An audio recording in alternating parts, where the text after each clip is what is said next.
বাংলাদেশি জনপ্রিয় অভিনেতা নিলয় আলমগীর হঠাৎ গুরুতর অসুস্থ হয়ে রাজধানীর একটি বেসরকারি হাসপাতালে আইসিইউতে ভর্তি হয়েছেন। নিলয়ের ঘনিষ্ঠ সূত্র জানায়, তিনি বেশ কিছুদিন ধরে শারীরিক অসুস্থতায় ভুগছিলেন।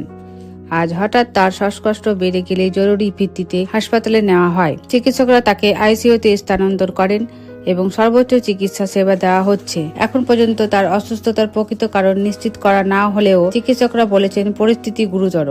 নিলয়ের পরিবার ও সহকর্মীরা হাসপাতালের সামনে অবস্থান করছেন এবং তার দ্রুত সুস্থতার জন্য দেশবাসী দোয়া চেয়েছেন। সোশ্যাল মিডিয়ায় অনেকে এই ধরনের পোস্ট করছেন, নিলয় আলমগীর মারা গেছে, কিন্তু এই খবর পুরোপুরি মিথ্যা খবরে কান দেবেন না। এদিকে নিলয়ের অসুস্থতার খবর ছড়িয়ে পড়ার পর থেকে সামাজিক যোগাযোগের মাধ্যমে নিলয় ও ভক্ত সহকর্মীদের মধ্যে উদ্বেগ তৈরি হয়েছে। অনেকেই তার সুস্থতার কামনা করে পোস্ট দিচ্ছেন এবং দ্রুত আরোগ্য লাভের প্রার্থনা করছেন।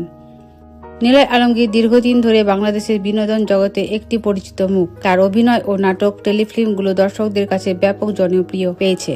আমরা তার পরিবারের সঙ্গে যোগাযোগের চেষ্টা করছি। নতুন কোনো তথ্য পাওয়া মাত্রই আপনাদের জানিয়ে দেব। সবাই নিলয়ের সুস্থতার জন্য প্রার্থনা করুন। তো বন্ধুরা, এই ছিল আজকের দুঃখজনক খবর। পরবর্তী আপডেটের জন্য আমার চ্যানেলে চোখ রাখুন। ধন্যবাদ।